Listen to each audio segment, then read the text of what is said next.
They said, apologize or be banned from the wedding. That was the moment I realized my family didn't want peace. They wanted obedience. When the text came through, I was at work, adjusting colors on a client's logo. My father's name flashed across the screen. Apologize to your uncle by Friday or don't come to the wedding. I stared at those words, feeling the same quiet rage that had lived in my chest since childhood. I hadn't done anything wrong. Not this time. Not ever, not really. I'm not apologizing for standing up to disrespect, I texted back. His reply came within minutes. Then don't come. And, just like that, I knew if I stayed, I'd suffocate. So, I opened my laptop and booked a one-way ticket to somewhere he couldn't reach me. My name is Grace. I'm 29, a graphic designer, self-employed, self-reliant, and very, very tired. The only child in a traditional family where silence was called respect and obedience was called love. Growing up, my parents' house echoed with rules: don't talk back. Don't question elders. Don't embarrass the family. I learned early that being honest was dangerous. That being myself was defiance. But you can only shrink yourself for so long before something inside you refuses to fold any further. 3 weeks before my sister's wedding, we had one of those big family dinners. The kind that looks perfect on the outside, everyone laughing, the table overflowing, the illusion of love. My uncle made a joke about women at work. One of those tired, mean jokes that hides cruelty behind laughter. Everyone laughed. Everyone but me. That's not funny, I said quietly. The laughter died. You could feel the temperature in the room drop. My uncle frowned. It's a joke. You're too sensitive. Being offended by disrespect isn't sensitivity, I said. It's called having standards. My father's voice cut through the tension. Grace, don't speak to your uncle that way. I'm not being disrespectful, I said. I'm being honest. That was all it took. My mother's face hardened. You embarrassed him in front of everyone. And, just like that, I became the villain. Again. The next morning, my father called me at work. Your mother is upset. You owe your uncle an apology. I'm not apologizing for having boundaries. Then you're not welcome at the wedding. There it was, an ultimatum wrapped in love, polished with guilt. It wasn't about my uncle. It was about control. That evening, I got his message. Apologize by Friday or don't come. I stared at it for a long time. Then I closed my eyes, breathed out, and felt something settle inside me, clarity.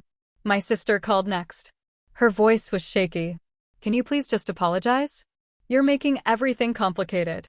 It's not just an apology, I said. It means pretending that disrespect is okay.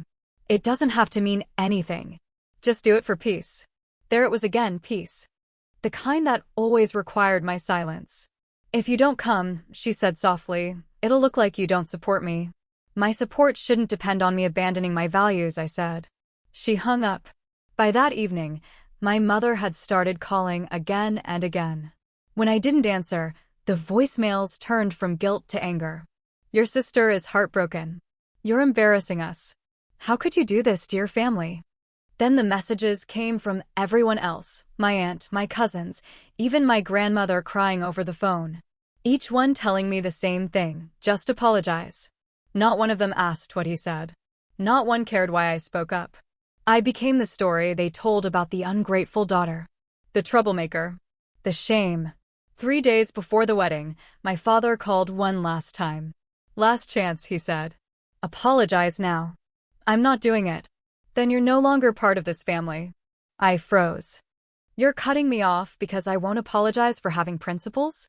I'm cutting you off because you refuse to respect authority. My mother took the phone, her voice trembling. You've hurt us beyond repair. I hung up. That night, I sat in the dark and realized something simple but shattering. They didn't love me for who I was. They loved the version of me that obeyed. And I was done obeying. So, I made a choice. While they were busy planning centerpieces and seating charts, I planned my escape. For years, I'd been preparing for this moment without even knowing it, building financial independence, working remotely, saving for a trip I hadn't dared to take. I packed a carry-on, grabbed my passport, and booked a one-way ticket to the Maldives. I called my best friend, Priya. I'm doing it. Good, she said. Show them you can survive without their approval. The night before the wedding, my phone buzzed nonstop, calls, messages, emotional blackmail disguised as love. I turned off notifications, zipped my suitcase, and exhaled. At 4:30 a.m., I left for the airport. Before boarding, I typed one last message to the family group chat. I've decided to take time for myself. I'll be unreachable for 2 weeks. When I return, I'd like to discuss boundaries and respect. Grace. I hit send. Then I turned my phone off.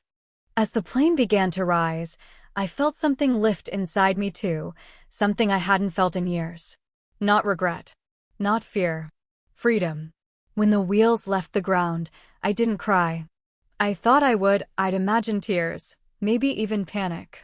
Instead, I felt weightless. Like someone had just unlocked a door I didn't realize I'd been trapped behind. The sky outside the window turned from gray to gold, and I thought, they can't reach me here. Somewhere over the Indian Ocean, I realized I wasn't just running away from the wedding.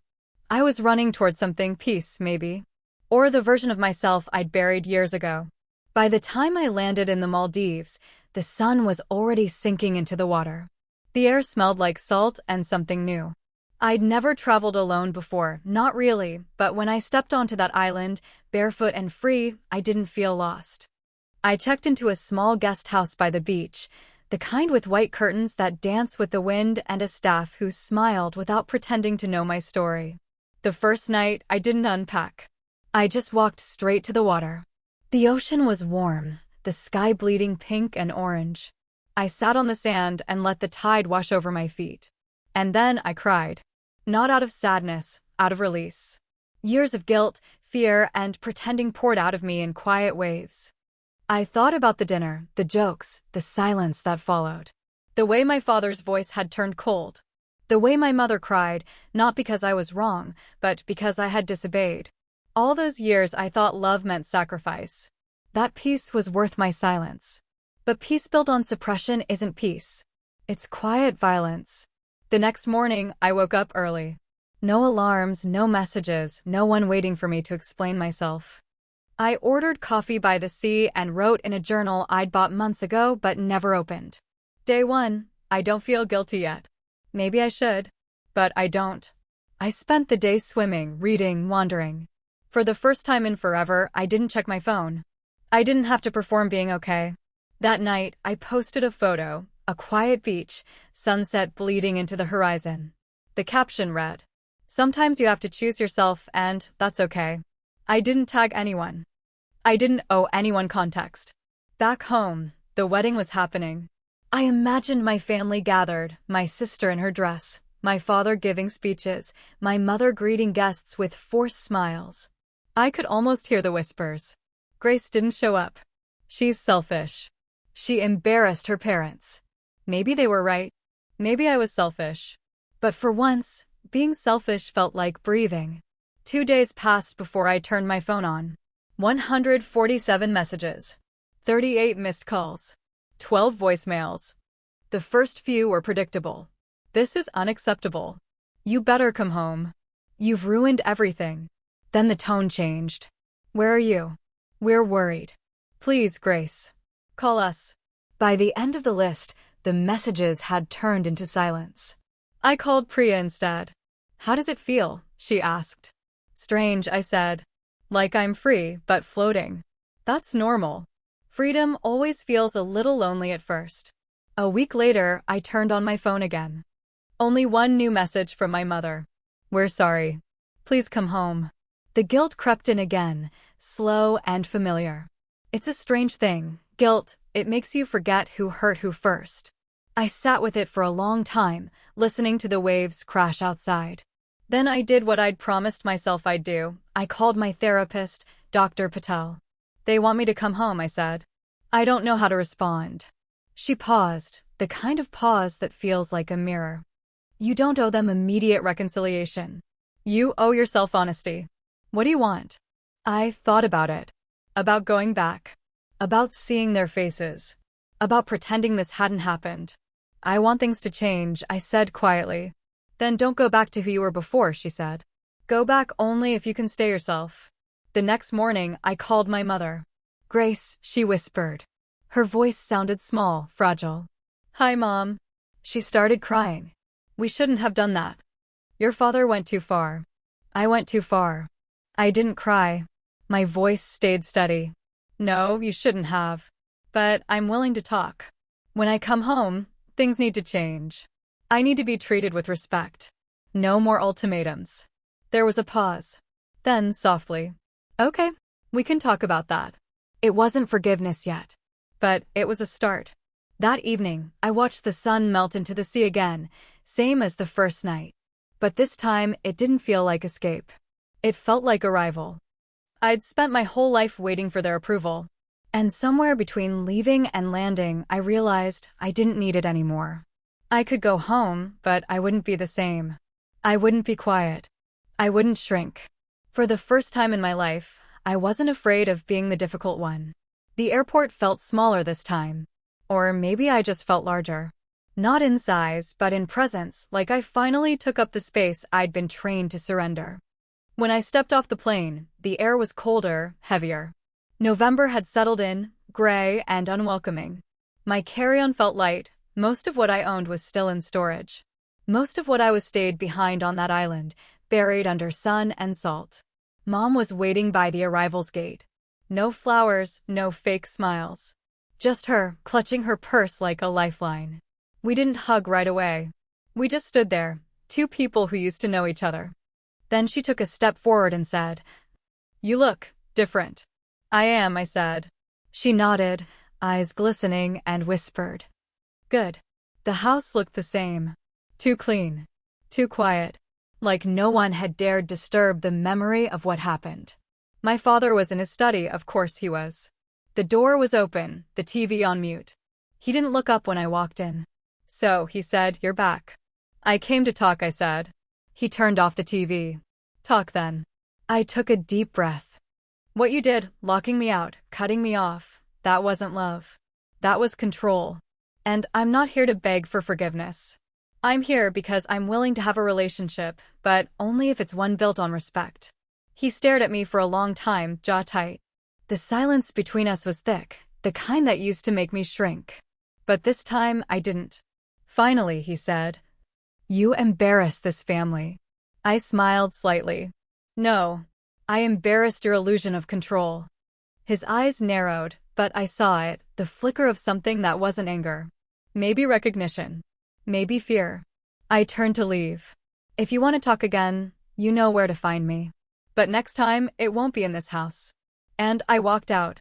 That night, I stayed at a small apartment downtown, a place Priya helped me find. It smelled like new paint and cheap furniture, but it was mine. I unpacked one box, made tea, and sat by the window watching the city lights. It wasn't peaceful like the ocean, but it was real. I opened my journal again. Day 47. Coming home doesn't mean going back. Weeks passed. My father didn't call, but my mother visited. Sometimes she brought groceries, sometimes she just sat with me in silence. She never pushed. One night, over dinner, she said, "You know, when you left, your father didn't eat for 3 days." I looked up surprised. "That's not my responsibility anymore." She smiled faintly. "I know. I just wanted you to know he felt it." For the first time, I didn't feel guilty. Just sad. Not for what I lost, but for what they never learned to give. A month later, my father called. His voice was rough, older somehow. "Grace, your mother says you're doing well." "I am," I said. "I've been thinking." "About what?" "About what you said. Respect." "Maybe you're right." I didn't say anything. Just waited. "I can't promise I'll change overnight," he said finally. "But I want to try." It wasn't much. But it was more than I ever thought I'd get. A year later, I went back to the Maldives, not to escape this time, but to celebrate. 1 year of boundaries. 1 year of peace. I sat in the same spot on the sand where I'd cried that first night and wrote my final entry in the journal. Day 365. I'm not angry anymore. Just free. I used to think freedom meant leaving. Now I know it means staying without losing yourself. The waves came in slow, soft, forgiving. And for the first time in my life, I didn't feel like I was running. I felt like I had finally arrived.